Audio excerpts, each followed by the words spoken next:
E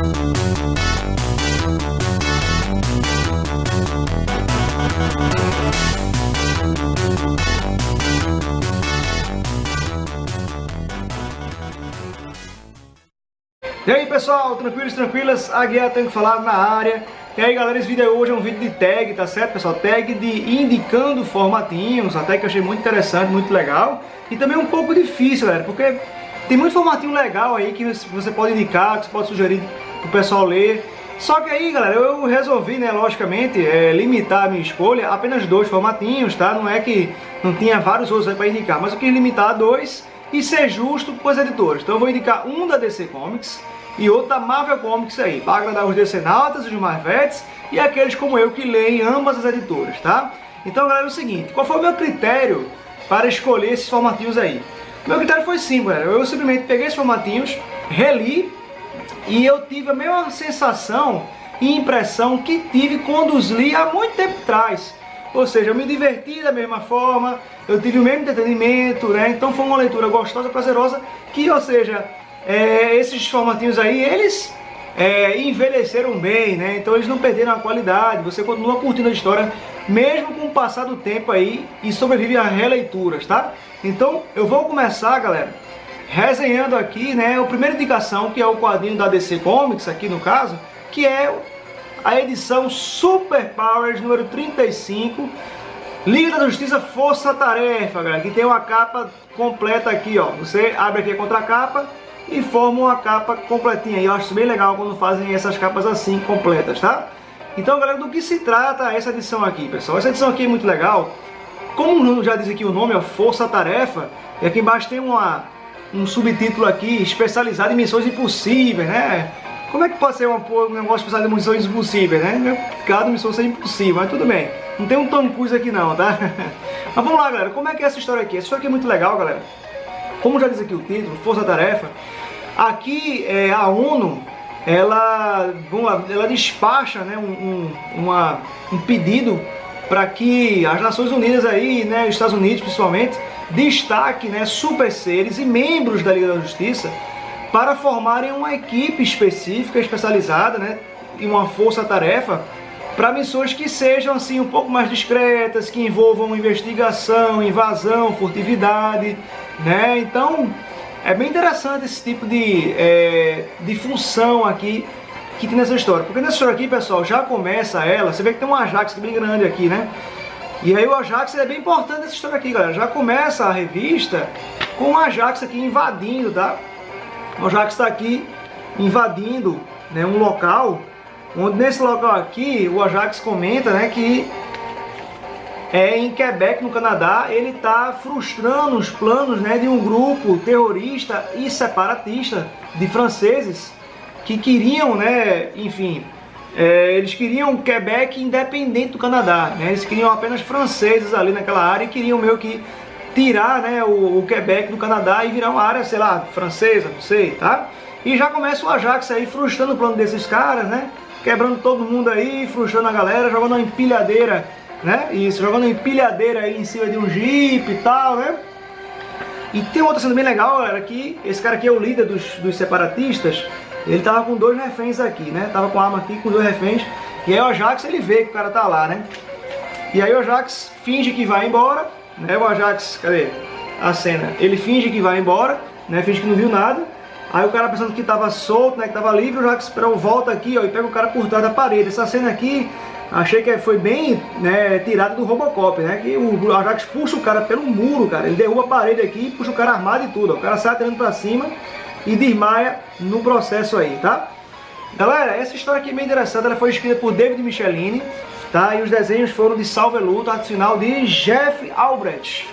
Bem legal. Já começa a história nesse ritmo aí que eu gostei, tá? E também é legal porque essa história, ela é toda nessa tônica de crise geopolítica. Por quê? As Nações Unidas, elas veem que tem um interlúdio aqui que é nessa Ilha Sonobel, e tem uns caras testando uma arma de destruição em massa, né? Uma arma que ela ativa micro-ondas, né, de calor, ultra concentrado e tal. E nessa Ilha Sonobel, qual é o conflito que está rolando lá? Lá está tendo uma crise, né, e surgiram dissidentes políticos lá, que formaram um grupo de rebeldes que estão diretamente contra o déspota que comanda, né, governa aí essa ilha de Sonobel, que se localiza no Caribe. Mas o que acontece é que essa ilha de Sonobel, ela meio que ela fez um tratado com os Estados Unidos e tal, e então ela é um ponto estratégico para os americanos lá e tal, e os americanos não estão sabendo como lidar com isso, porque ao mesmo tempo que eles não apoiam os rebeldes, né, que estão tentando lançar a mão dessa arma aí, que essa arma aqui, galera, é o seguinte: os rebeldes, né, e os revolucionários, eles entraram em contato com esse cara aqui, que é um tal de Conde Glass. Esse Conde Glass é um britânico, um armamentista, aquele famoso filho da puta, né, cara, que vende arma para lucrar com a morte, né? É o cara que fabrica arma e vende arma para lucrar com a miséria e o caos alheios, tá? E aí esse Conde Glass, ele tá vendendo essa arma. Deixa eu mostrar para vocês aqui a arma. Na outra parte tem. Então ele tá vendendo aqui, ó, esse armamento aqui, tá? Essa arma aqui, ó, é uma de destruição em massa, que ela ativa, né, feixes de micro-ondas, né, que é uma onda de calor ultra hiper concentrado, que onde vai, velho, derrete tudo, né, enfim, transforma um ser humano em líquido, né, vira suco a galera, né?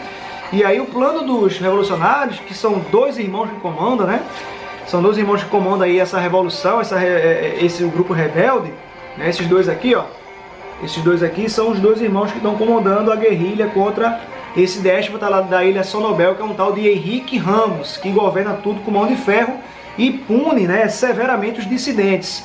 E aí o que acontece? Em vista disso, né, as Nações Unidas viram que essa arma é uma perigosíssima, que em mãos, né, de revolucionários e tal, pode ser muito perigoso, né, que eles podem pegar essa arma e se empolgar e atirar essa arma contra outros povos, outros países e tal.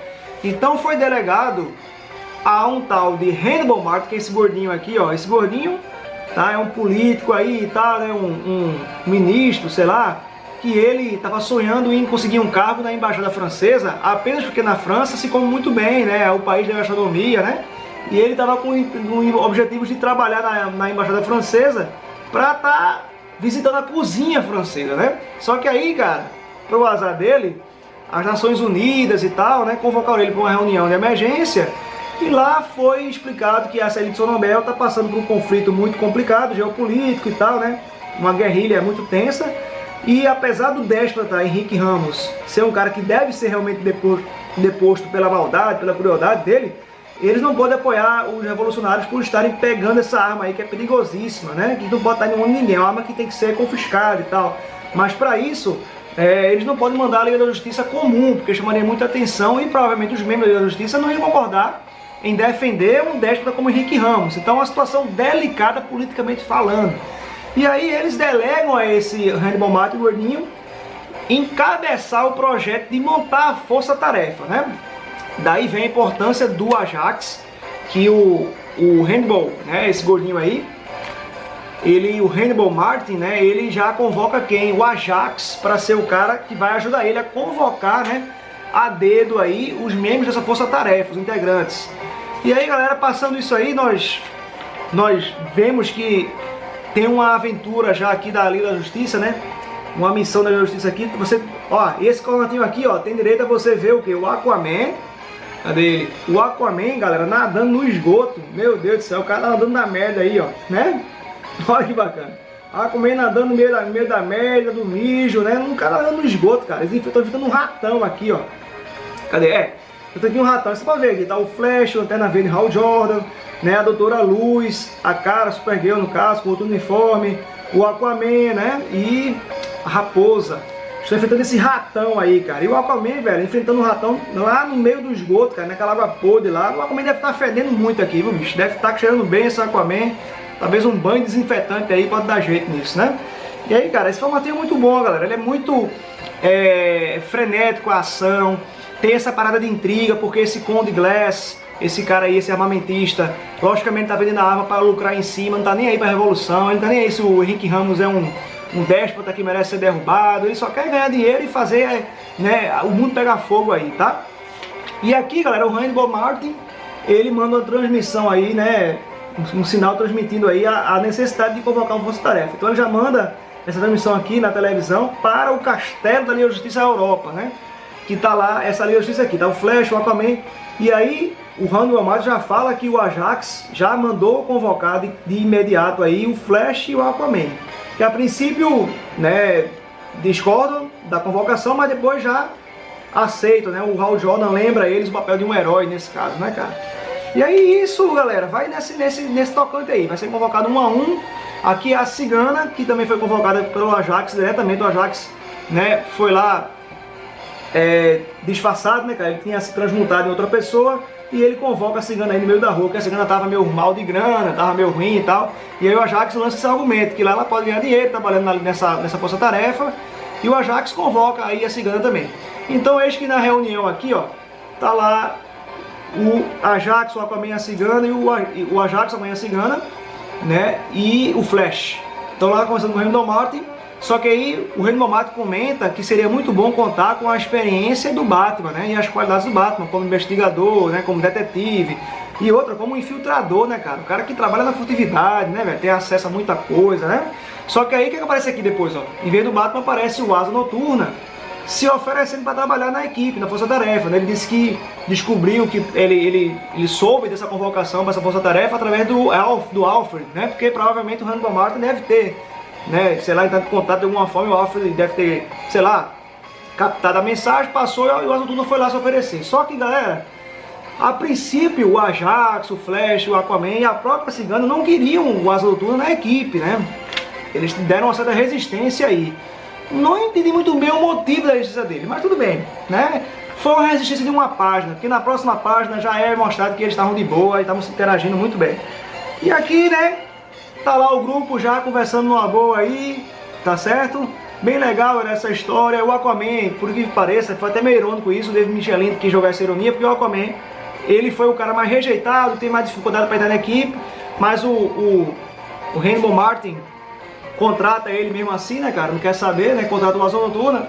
Que o Asa Noturna, galera, nessa história, ele fez muita coisa, o Asa Noturna. Ele foi super eficiente, útil pra caramba. Aí está. Desculpa aí, galera.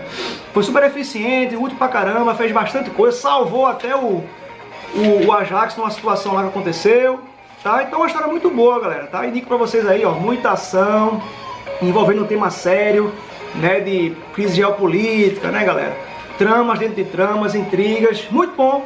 Essa edição aqui indico para vocês, Super Power número 35, Liga da Justiça, Força Tarefa, muito boa. Depois tem uma historinha aqui do solo do Ajax, escrito pelo Leon Wayne, que também é bacana aí, vale a pena a leitura. O outro formatinho que é da Marvel, galera, é o Grandes Heróis Marvel 33, onde tem duas histórias bacaníssimas, galera, tá? Duas histórias muito boas. A primeira, não a primeira em ordem, né? Mas a capa já tem o Surfista Prateado, que nessa história contém, né, a trama onde ele consegue romper a barreira de Galactus, né, porque Galactus tinha sentenciado o Surfista Prateado a ficar apenas na Terra, né, na atmosfera da Terra, e não podendo sair de lá. E nessa história é finalmente mostrado como o Surfista Prateado consegue romper essa barreira de Galactus com o devido auxílio do Quarteto Fantástico, né? O seu Fantástico consegue ajudar o Surfista a romper essa barreira e de novo o Surfista consegue aí singrar o cosmos, né?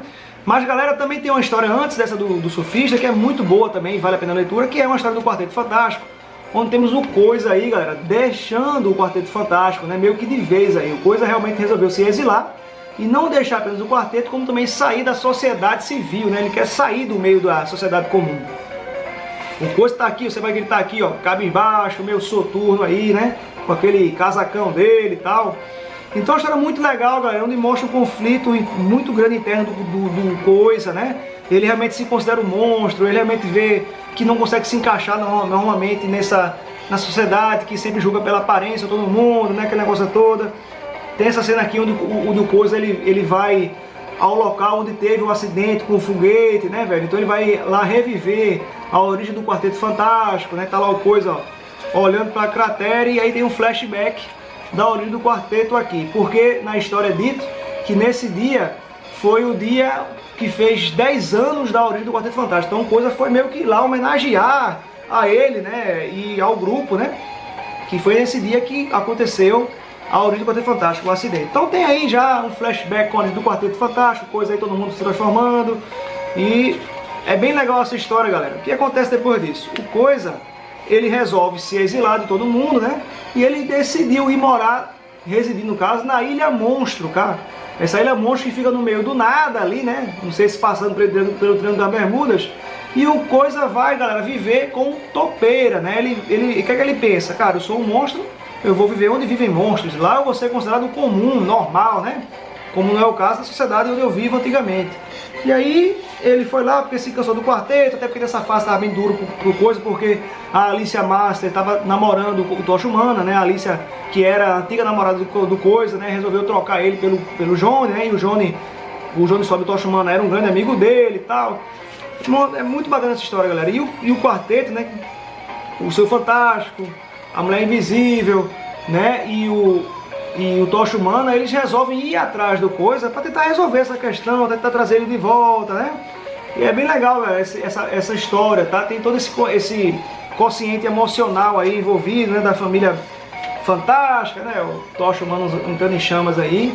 Então é uma história que eu indico muito. E também tem muita aventura, galera. E tem um detalhe bem interessante aqui, que é o seguinte. O Senhor Fantástico, ele sempre viveu com culpa, né? Pela questão do Ben Grimm ter virado Coisa, né? Porque foi por causa do erro dele ao construir o foguete que teve aquela infiltração de raios cósmicos, na qual ocasionou aí a transformação do grupo no Quarteto Fantástico. Só que o Coisa, né? No caso o Ben Grimm, ele não tinha como retornar a forma humana, né? Enquanto o Tocha Humana, Mulher Invisível e o Senhor Fantástico poderiam controlar os poderes e voltar a serem pessoas comuns. O Coisa não, ficou naquela forma de pedra, aquele monstro, um cara que pode nem transar normalmente, coitado do Coisa, né, cara? E aí o Senhor Fantástico, ele sempre se torturou por isso, porque ele se sente culpado pela transformação do amigo dele, e também, durante todo esse tempo, mesmo com esse gênio científico dele, ele não conseguia desenvolver o meio de fazer o Ben Grimm voltar à forma humana ou se livrar de vez do estado de Coisa, né, do estado de monstro de pedra, né, de rocha. Então isso sempre mexeu muito com o Senhor Fantástico, né? É um dilema que ele tem, um drama que ele passa, que ele vive pela culpa. E aqui a Mulher Invisível, né, a Sue Richards, ela tá lembrando que o Senhor Fantástico devia parar de se culpar, parar com isso, porque ele sempre fez tudo que ele pode para ajudar o amigo. Só que o amigo parece que a Sue aqui tá dizendo que o Coisa, se ele for embora, talvez dessa vez pode ser que seja definitivo e que seja melhor para todo mundo, infelizmente. Porque o Coisa parece que nunca reconheceu o esforço do amigo, o Reed Richards, em tentar curá-lo, né, cara? Então, é uma história muito interessante, eu achei bem legal a forma que foi trabalhado o drama aqui, tá? E tudo isso, galera, e aí o Senhor Fantástico, ele toma uma decisão meio que definitiva de assim, não, eu vou querer ir atrás do Coisa, eu vou até a Ilha Monstro, vou falar com ele, e dessa vez assim, realmente vai ser definitivo. Eu só quero que ele me entenda e que ele explique o que está acontecendo, e mesmo que ele decida ficar na Ilha Monstro, lá com topeira, eu quero que ele possa também me entender e a gente poder resolver essa pendenga também por todas, tá? É bem legal, galera. E aí vai o Senhor Fantástico, a Mulher Invisível, o Tocha Humana, em direção lá à Ilha Monstro, né, galera? Onde reside lá o Topeira. Então, galera, é uma história recheada de ação, muita pancadaria, uma aventura desenfreada, muito interessante. Aqui é mostrado realmente como o Quarteto Fantástico é uma equipe bem entrosada, trabalha muito bem em equipe, né? É uma família mesmo, eles se entendem. O Senhor Fantástico consegue comandar muito bem a equipe, tirar o melhor de cada um, né? Então, galera, é muito bom. Podem ver aí que as páginas recheadas de ação, aventura, bem legal. Também é muito massa, né? Isso aqui, ó, deixa eu mostrar pra vocês. Depois de muito confronto, muita pancadaria, muita confusão, o quarteto foi vencido, porque o volume de monstros estava muito grande, e eles não contavam com a ajuda do Coisa nessa hora. E aí, em dado momento da aventura, eles se deparam com Coisa lá, galera, no complexo do Topeira, vestido parecido com o Topeira, né? Com a roupa aí escrota e com aquele óculos, style do Topeira aí, né? Então o Coisa, ele virou uma espécie de general do Topeira, né? General dos Minions do Topeira, dos monstros que lá vivem nesse lugar.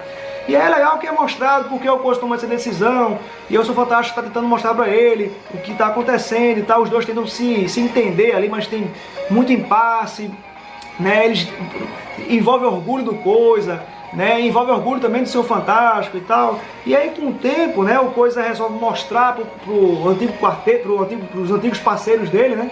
Pro Senhor Fantástico, pra sua Richards e pro Tocha, o complexo do Topeira, como tá. E aí aparece essa máquina aqui, ó. Essa máquina deixou o Senhor Fantástico com a pulga atrás da orelha, né? Ele acha que essa máquina aí, na verdade, é uma arma que o Topeira vai usar mais pra frente pra tentar, enfim, né, criar um espaço só para eles, né, ocasionando aí a morte de muitos inocentes, porque ele quer meio que sublevar, né, essa caverna, esse complexo subterrâneo para cima, né, cara, para a superfície, o que pode ocasionar aí né, em grande destruição, né, cara, territorial.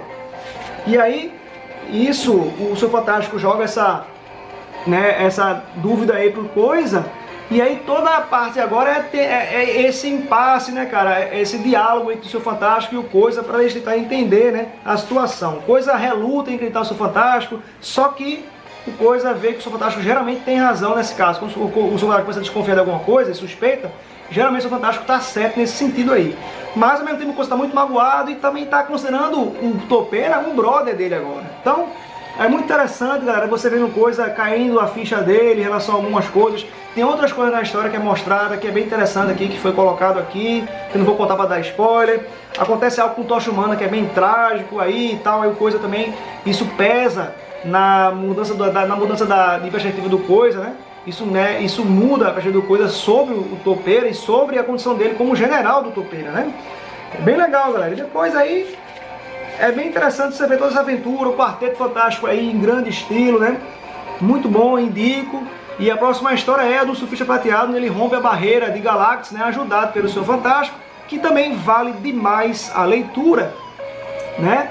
E é um momento meio que emblemático do Surfista Prateado, né? Quando ele consegue aí romper essa barreira, auxiliado pelo Senhor Fantástico e o Quarteto Fantástico nessa empreitada aí. Então, indico também, galera, Grandes Heróis Marvel 33, Surfista Prateado aqui na capa, mas a primeira história é a história do Coisa, chamada de Volta ao Lar, tá, pessoal? Então indico essas duas histórias, mas antes de fechar esse vídeo, eu quero fazer uma indicação especial, que ela vai especificamente para um grande parceiro aí, que é o nosso grande Luiz Fernando Barbieri, do Resenha Tosca lá, tá? Que eu acho que ele vai gostar muito dessa indicação que eu vou fazer para ele, só lembrei dele, que é um cara que ele gosta muito desse personagem aqui. Eu indico para o Barbieri o formatinho Super Aventuras Marvel 166, onde temos aí, ó, o Cable. Conheça o mundo de Cable, galera. Então vale a pena ir pro Barbieri, acho que ele vai curtir bastante essa indicação. Se ele não tiver essa história, espero que ele compre, que ele vai gostar. Ou se ele tem a história, espero que ele releia. Porque temos aqui, galera, um primeiro vislumbre mesmo aí do mundo do Cable, de onde ele veio, do tempo que ele vive, né? A situação que ele passa lá, tá? Então, galera, vale a pena aí, Barbieri, acho que você vai curtir. Super Aventuras Marvel 166, o mundo de Cable, que é a estreia do personagem no título da Super Aventuras Marvel. Então, pessoal, é isso aí. Quem gostou, dá uma curtida e até o próximo. Aguiar, tem o que falar, pessoal.